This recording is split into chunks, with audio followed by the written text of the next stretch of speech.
Suryapet RDO Madhusudan రావు సమక్షంలో municipal chairperson vice చైర్మన్లను ఏకగ్రీవంగా ఎన్నిక చేశారు.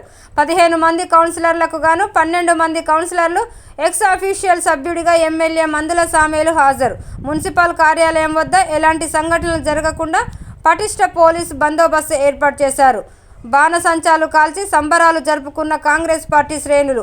తిరుమలగిరి మున్సిపల్ కేంద్రంలోని మున్సిపల్ కార్యాలయంలో శనివారం సూర్యాపేట ఆర్డీఓ మధుసూదన్ రావు సమక్షంలో మున్సిపల్ చైర్పర్సన్, వైస్ చైర్మన్లను ఎన్నుకున్నారు. ఈ మేరకు 8వ వార్డు కౌన్సిలర్ షాగంటి అనసూయ రాములు, 7వ వార్డు కౌన్సిలర్ సరళను వైస్ చైర్మన్గా ఏకగ్రీవంగా ఎన్నుకున్నట్లు ఆర్డీఓ వేణుమాధవ్ తెలిపారు.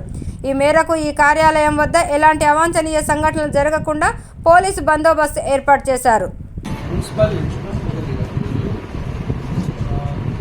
కౌన్సిలర్స్ మరియు మున్సిపల్ కమిషనరు అందరము ఇక్కడ ప్రత్యేక సమావేశం ఏర్పడించుకున్నాము. అందులో భాగంగా చైర్మన్, వైస్ చైర్మన్ ఎన్నికల్లో 2 చైర్మన్ షాగంటి అనసూయ వార్డ్ 8కి సంబంధించిన దీంట్లో ఈ ప్రక్రియలో మొదటిగా ప్రతిపాదించినది అంటే సూచించినది చెర్రబోయిన హనుమంతు 2వ వార్డు. అదేవిధంగా బలపరిచినది అభ్యర్థి Rajalakshmi 14వ ward.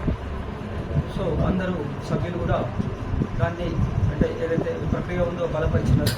So chairman షాగంటి Anasuya అనే వార్డు నెంబర్ 8 అంటే చైర్మన్గా నియమితలేదు. అదేవిధంగా వైస్ చైర్మన్కి సంబంధించిన కేశడి సరళ వార్డ్ నెంబర్ 7 ఇందులో సూచించిన అభ్యర్థి అంటే బలపరిచిన అభ్యర్థి ఇల్సోజు నరేష్. అదేవిధంగా బలపరిచినది Priyalatha ward number 15 Naresh 11 ward. So ఈ వైస్ చైర్మన్ ఎవరైతే కేశడి సరళ ఉందో వార్డ్ నెంబర్ 7కి సంబంధించిన ఆమె వైస్ చైర్మన్గా ప్రకటించబడింది.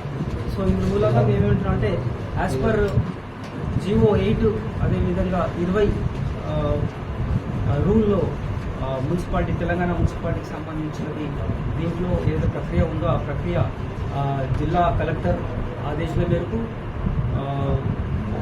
ఫామ్ 3 నోటీసెస్ ఇచ్చి సభ్యులందరినీ సభ్యపరిచి వల్ల 6 తారీఖున సో 11 o'clock ప్రక్రియ స్టార్ట్ అయింది. చైర్మన్, వైస్ చైర్మన్ ఏదైతే ఉందో వాళ్ళని ఎన్నుకోబడి వాళ్ళని అధికారికంగా ప్రకటించడం అయింది.